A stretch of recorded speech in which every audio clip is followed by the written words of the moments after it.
Thank you very much.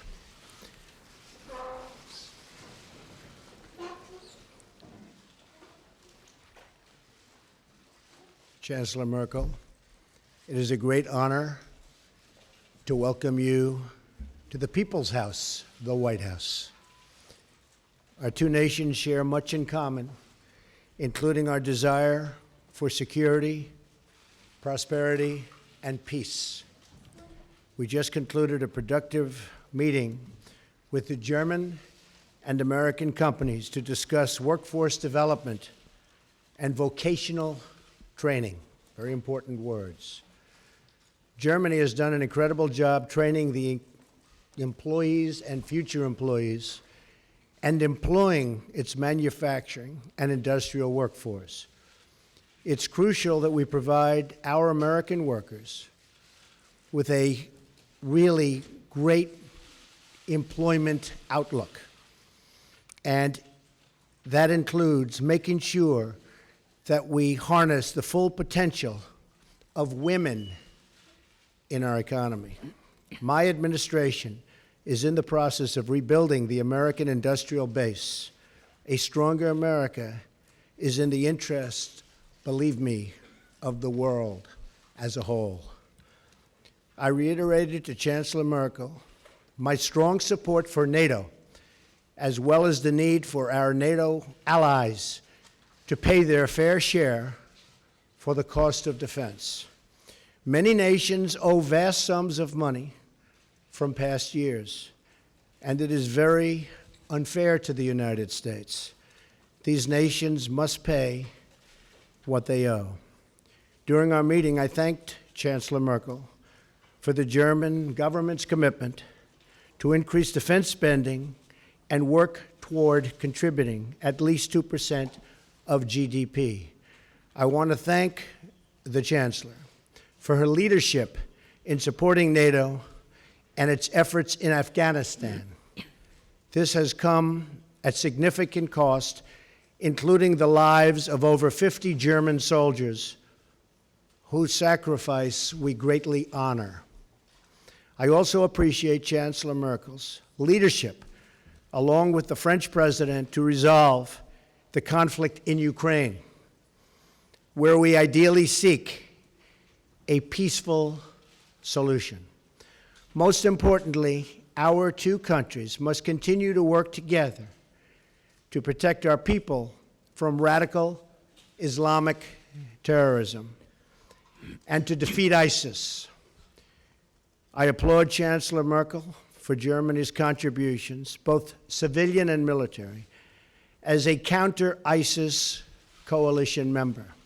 We also recognize that immigration security is national security. We must protect our citizens from those who seek to spread terrorism, extremism, and violence inside our borders. Immigration is a privilege, not a right. And the safety of our citizens must always come first, without question. Over lunch, the Chancellor and I will talk about our economic partnership. We must work together towards fair and reciprocal trade policies that benefit both of our peoples. Millions of hardworking U.S. citizens have been left behind by international commerce, and together we can shape a future where all of our citizens have a path to financial security. The United States will respect historic institutions, and we will also recognize the right of free people to manage their own destiny. The close friendship between America and Germany is built on our shared values. We cherish individual rights, we uphold the rule of law, and we seek peace among nations. Our alliance is a symbol of strength and cooperation to the world. It is the foundation of a very, very hopeful future. Thank you. Mr. President, ladies and gentlemen, it is a great pleasure and privilege to be here today in the White House together with President Donald Trump and have a first personal one-on-one meeting and an exchange of views. In the period leading up to this visit, I've always said it's much, much better to talk to one another and not about one another, and I think our conversation proved this. We talked about the international situation. We talked about also apprenticeship programs when we met with CEOs and apprentices around a round table. As regards the shared interests that we have, let me look back into the past. We, the Germans, owe a lot to the United States of America, particularly as regards the economic rise of Germany. This was primarily due to the help through the Marshall Plan. We were also able to regain German unity after decades of the United States standing up for this together with other allies and standing by our side during the period of the Cold War. And we are very gratified to know that today we can live in peace and freedom as a unified country due to that. So I was gratified to know that the President underlined how important he thinks NATO is. NATO is of prime importance for us, and it was not without very good reason that we said during our summit meeting in Wales that also Germany needs to increase its expenditure. We committed to this 2% goal until 2024. Last year we increased our defense spending by 8%, and we're going to work together again and again on this. And we said that obviously defense and security has a lot of different assets and facets to it.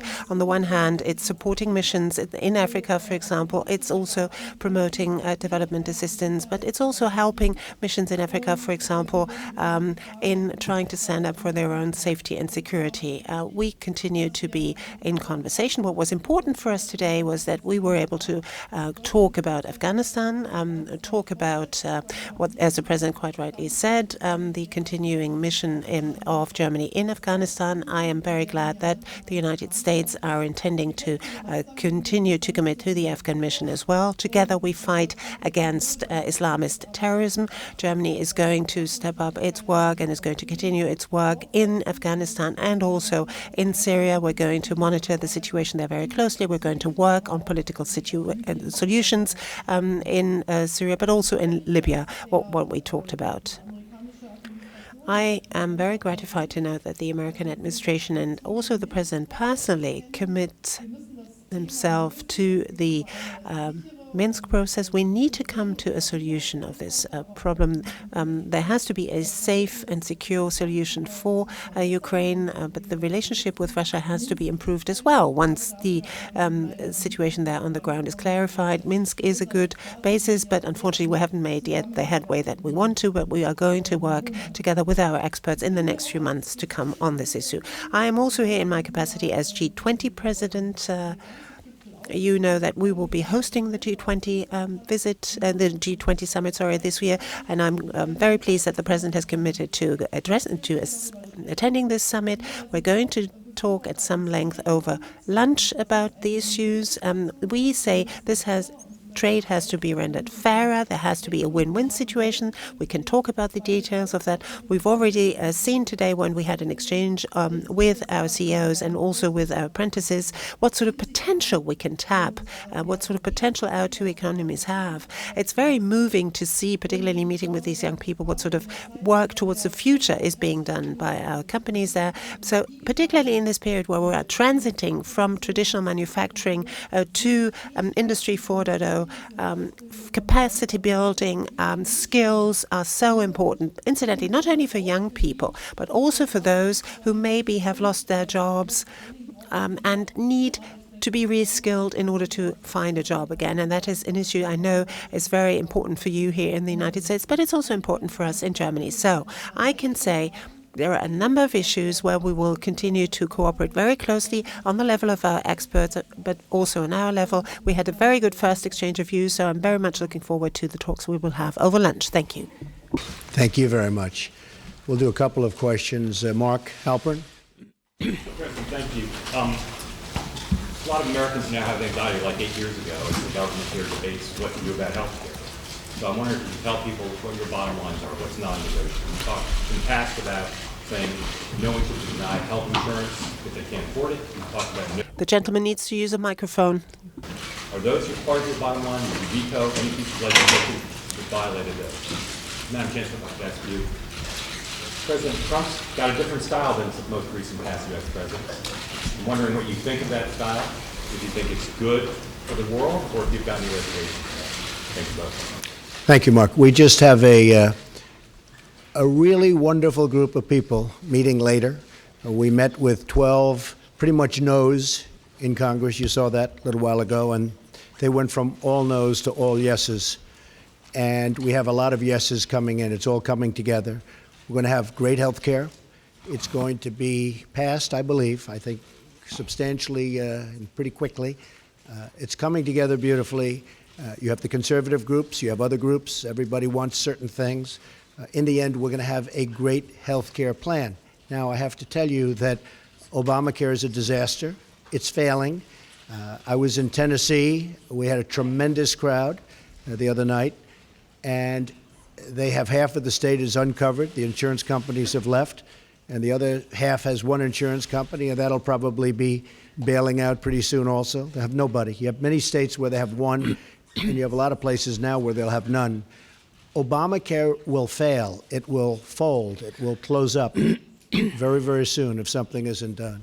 I've often said politically the best thing I can do is absolutely nothing. Wait 1 year, and then even the Democrats will come say, please, please, you got to help us.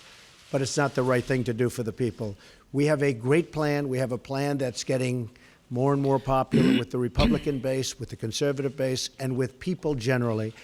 The press has covered it very inaccurately. People are truly covered well, and I think it's going to be something that's going to be a model to be looked upon. I'll tell you after we're finished.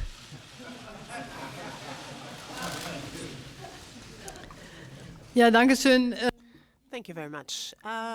Well, I'm here as Chancellor of the Federal Republic of Germany. I represent German interests. I speak with the President of the United States, who, well, stands up for, as is right, American interests. That is our task, respectively. And I must say that I was very gratified to know the very warm and gracious hospitality with which I've been received here. We held a conversation where we were trying to address also those areas where we disagree, but to try to bring people together, try to show what is our vantage point, what is the American vantage point, and then try to find a compromise which is good for both sides, because we need to be fair with each other. Each and everyone is expecting for his or her leader that something good comes out of it for their own people. For Germany, I can say, well, people are different. People have different abilities, have different characteristics, traits of character, have different origins, have found their way into politics along different pathways, which, well, that is diversity, which is good. Sometimes it's difficult to find compromises, but that's what we've been elected for. If everything just went like that without problem, well, you didn't need politicians to do these jobs. Frau Dunz. Ms. Dunz, please. Christina Dunz from the German press agency. Madam Chancellor, given the experience of the GDR, you are always saying that you are so confident that walls can fall also. For how dangerous do you think this isolationist policy of the U.S. president is, what with the import tariffs that he plans, and also with the fact that he doesn't think the EU doesn't deal with the EU in a very respectful way? And Mr. President, America first, don't you think that this is going to weaken also the European Union? And why are you so scared of diversity in the news and in the media, that you speak so often of fake news, and that things, after all, in the end cannot be proven? For example, the fact that you have been wiretapped by Mr. Obama. Nice, friendly reporter. Well, first of all, I don't believe in an isolationist policy, but I also believe a policy of trade should be a fair policy. And the United States has been treated very, very unfairly by many countries over the years, and that's going to stop. But I'm not an isolationist. I'm a free trader, but I'm also a fair trader. And our free trade has led to a lot of bad things happening. You look at the deficits that we have, and you look at all of the accumulation of debt. We're a very powerful country. We're a very strong country. We'll soon be at a level that we perhaps have never been before. Our military is going to be strengthened. It's been depleted. But I am a trader. I am a fair trader. I am a trader that wants to see good for everybody worldwide. But I am not an isolationist by any stretch of the imagination. So I don't know what newspaper you're reading, but I guess that would be another example of, as you say, fake news. Okay. Also ich möchte es einfach mal so. Well, allow me, if I may, to put it in the following terms.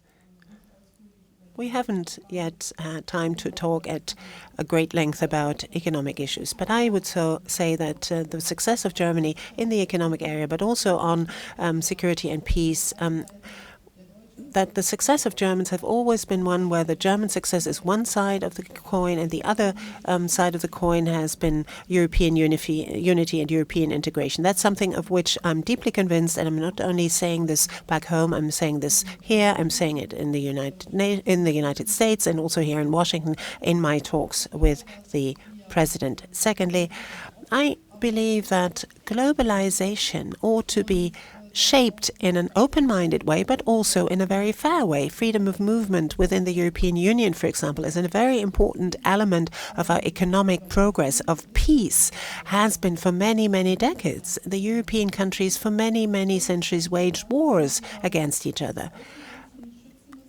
We have to protect our external borders because, and there we have to work on the basis of mutual interest with our neighbors. Migration, immigration, integration has to be worked on. Obviously, traffickers have to be stopped, but this has to be done by looking at the refugees as well, giving them opportunities to shape their own lives where they are, help countries who right now are not in an ability to do so, sometimes because they have civil war. I think that's the right way of going about it. And this is obviously what we have an exchange of views about. But my position is the one that I've just set out for you. I might add that we have many plants and factories coming back into the United States. Many jobs are coming back to Michigan, to Ohio, to Pennsylvania, to a lot of places where they were losing jobs. And we will have a different policy, but it's going to be a great policy for not only the United States, but a great policy worldwide. And I look very much forward to it. Kevin Cerulli. Yes, Mr. President, you have received the commentary. What exactly, sir, do you think will unify this Republican Party? And then in terms of trade, what areas of common ground do you think you will be able to have with the German governments? And then Chancellor Merkel, what do you anticipate could be the concession points that you would be willing to give to the administration in terms of that negotiating trade? Well, Kevin, I think we have a very unified Republican Party. After all, we have the presidency, we have the House, we have the Senate, and we're getting along very well, I will tell you. And if you were at the meeting that I just attended, where we took 12 no's or semi-no's, no yeses, and within a short period of time, everybody was very much on board, and a commitment to vote yes. I think we have a very unified party. I think actually more unified than even the election. You see, when they talk about me, I seem to be very popular, at least this week, within the party, because we have our highest numbers, the highest numbers that I've ever had in the party. So I think there's a great unification. Healthcare is a very, very difficult subject. It's a very complex subject, and it's a subject that, you know, goes both ways. You do something for one side, and the other side doesn't like it. But it's really something that's come together very well, and I think it's going to be very, very popular, extremely popular. On trade, with Germany, I think we're going to do fantastically well. Right now, I would say that the negotiators for Germany have done a far better job than the negotiators for the United States. But hopefully we can even it out. We don't want victory, we want fairness. All I want is fairness. Germany's done very well in its trade deals with the United States, and I give them credit for it. But and I can speak to many other countries. I mean, you look at China, you look at virtually any country that we do business with, it's not exactly what you call good for our workers. I mean, you look at the horrible NAFTA transaction. NAFTA has been a disaster for the United States. It's been a disaster for companies, and in particular, it's been a disaster for the workers. A lot of the companies just moved. But the workers are strewn. It's probably the reason I'm standing here. Maybe number one, that, and maybe the military, building up our military, which we will do, and we will be stronger than ever before, and hopefully not have to use it. But we will be stronger, and perhaps far stronger than ever before. But it's probably the reason I'm here, is when you talk about trade. So I think that we are going to be a very different country.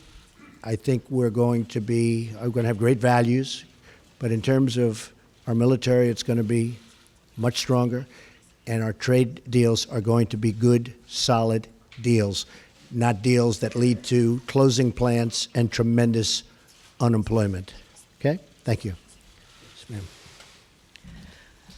Wenn wir über When we speak about trade agreements, then the European Union is negotiating those agreements for all of the member states of the European Union. But obviously, there's also input by the member states. They bring to the table what's important to them.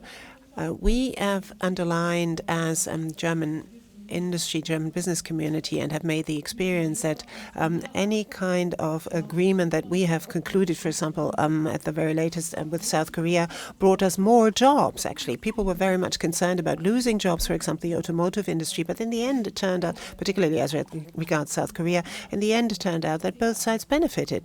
And I think it's only fair. That's the purpose of concluding agreements, that both sides win.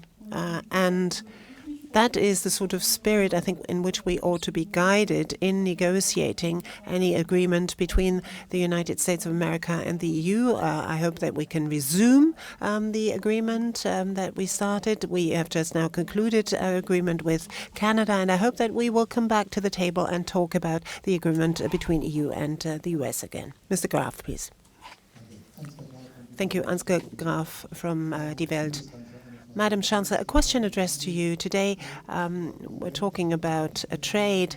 The President in the past always said that he doesn't like multilateral trade agreements but prefers bilateral trade agreements. Do you think, from the EU's point of view, TTIP is a bilateral agreement with Washington on one side, the EU on the other side? Now, is the problem maybe that America, the President of the United States, and the Europeans have a basically different understanding of what the EU is all about? That's my question addressed to you. And Mr. President, my question addressed to you, if I may. Rejected White House claims that the alleged wiretapping on you, on the Trump Tower, on Trump Organization, or on members of your campaign was that British intelligence was either responsible for it or involved in it. After these claims are rejected, what is your take on that? Are there other suspects, or do you think it was a mistake to blame British intelligence for this? And by the way, my second question, are there from time to time tweets that you regret in hindsight? Very seldom. Very seldom, Very and seldom. you would have, so you never would have Very wished seldom. not to have Probably tweeted wouldn't be here something. right now, but so very seldom. We have a tremendous group of people that listen, and I can get around the media when the media doesn't tell the truth, so I like that. As far as wiretapping, I guess, by this past administration, at least we have something in common, perhaps.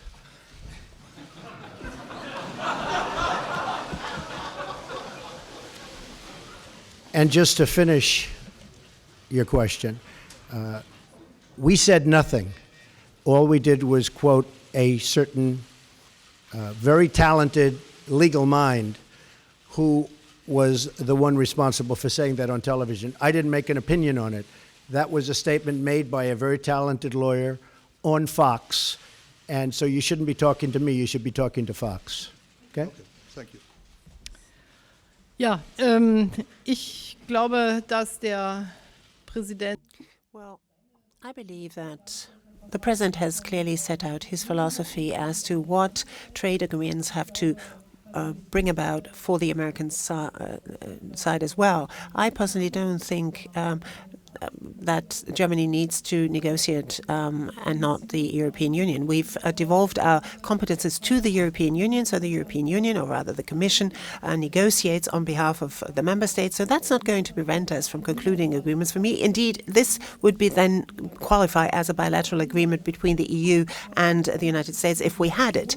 But the question is, will it be of benefit to both countries or not? And let me be very honest, very candid. A free trade agreement with the United States of America has not always been all that popular in Germany either. There have been less demonstrations against this free trade agreement in the United States than in Europe and also in Germany. So I am very glad to note that apparently the sort of perspective on that has changed a little bit, at least in Germany too.